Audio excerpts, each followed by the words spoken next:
गिरीश नरेश परेश महेश बिलेशय भूषण भो सांब सदाशिव शंभो शंकर शरणं मे तव चरणयुगम् उमया दिव्य सुमंगल विग्रह या लिंगित वामांग विभो सांब सदाशिव शंभो शंकर शरणं मे तव चरणयुगम् दूरी कुरु मामद्यमनाथं दूरी कुरु मे दुरितं भो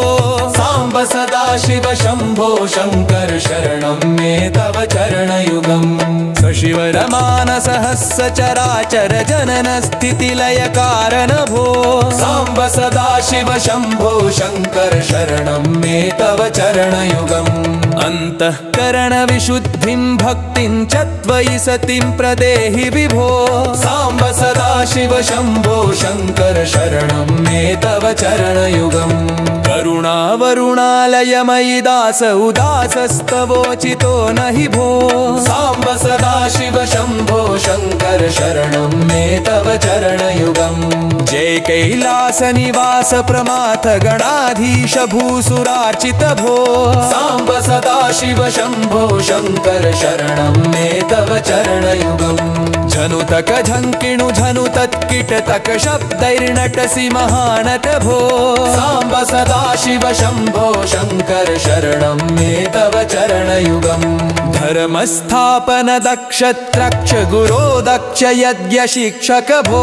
सांब सदाशिव शंभो शंकर शरणं मे तव चरणयुगम् बलमारोग्यं चायुस्त्वद्गुणरुचितं चिरं प्रदेहि विभो सांब सदाशिव शंभो शंकर शरणं मे तव चरणयुगम् सर्वदेव सर्वोत्तम सर्वद दुर्वृत्त गर्वहरण विभो सांब सदाशिव शंभो शंकर शरणं मे तव चरणयुगम् भगवन् भर्ग भयापह भूतपते भूतिभूषितांग विभो सांब सदाशिव शंभो शंकर शरणं मे तव चरणयुगम् षड्रिपु षडुर्मि षड्विकार हर सन्मुख षण्मुख जनक विभो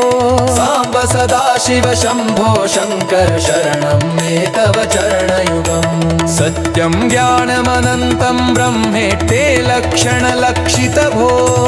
सांब सदाशिव शंभो शंकर शरणं मे तव चरणयुगम् आहा मुख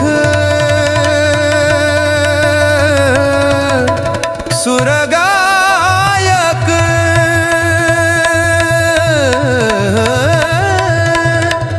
गीता पदान वत्य विभो सांब सदाशिव शंभो शंकर शरणं मे तव चरणभो शरणभो शरणोर्मे शर्विकार हर सम्मुब्बु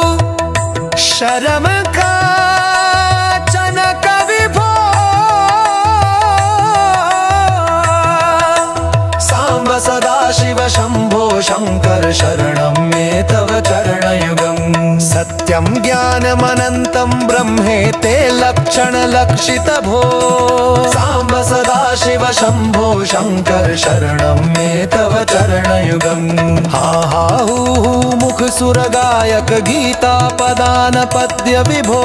सांब सदाशिव शंभो शंकर शरणं मे तव चरणयुगम्